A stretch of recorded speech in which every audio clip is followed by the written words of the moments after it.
அஸ்ஸலாமு அலைக்கும் வரஹ்மத்துல்லாஹி தஆலா பரகாத்துஹு.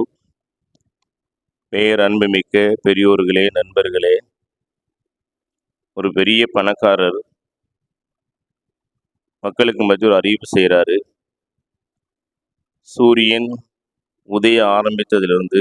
சூரியன் உதிக்க ஆரம்பித்ததிலிருந்து சூரியன் மறைவதற்குள்ளாக எத்தனை தூர இடங்களை ஒரு மனிதன் கடக்கிறானோ அத்தனை தூர இடத்தை வெறும் 1000 ரூபாய்க்கு தருகிறேன் என்று அறிவிப்பு செய்கிறார்.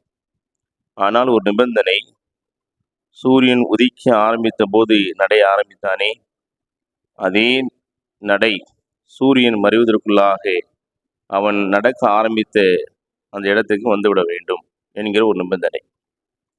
சரி என்று ஒரு மனிதன் ஏற்றுக்கொண்டு நடக்க ஆரம்பித்தான். 1000 ரூபாய்க்கு தானே, மிக நீண்ட இடம் கிடைக்கப் போகிறதே என்கிற ஆசையோடு நடக்க ஆரம்பித்தான்.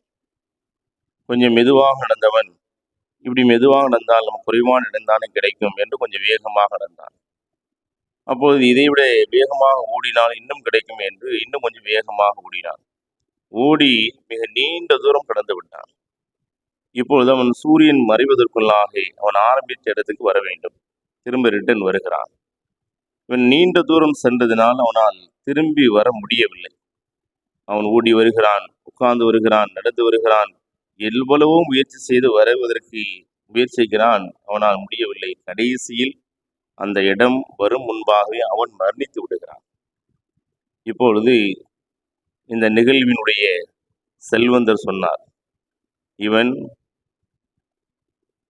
நீண்ட தூர இடத்தை தன் வசப்படுத்த முயன்றான், ஆனால் 6 அடி நிலம் அவனை கையகப்படுத்தி கொண்டது என்பதாக அவர் சொல்லி காட்டினாராம். அதாவது மனிதனுடைய பேராசை முடிவு என்பது இவ்வாறுதான் இருக்கும் என்பதற்கு இந்த கதையை சொல்லுவார்கள்.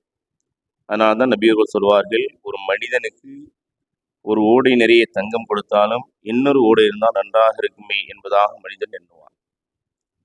நபியர்கள் சொல்வார்கள், செல்வந்தன் என்பவன் அதிகமான பொருளை சம்பாதிப்பவன் அல்ல, மாறாக போதும் என்ற மனம் கொண்டவன்தான் மிக பெரிய செல்வந்தன் என்பதாக நபியர்கள் சொல்லி தருவார்கள். அந்த அடிப்படையில் போதும் என்ற மனப்பான்மையோடு வாழ்வோம். அல்லாஹு தஆலா நம் அனைவர்களுக்கும் நல்லதொரு வாழ்வை அமைத்து தருவானாக. அஸ்ஸலாமு அலைக்கும் வரஹ்மத்துல்லாஹி தஆலா பரகாத்துஹு.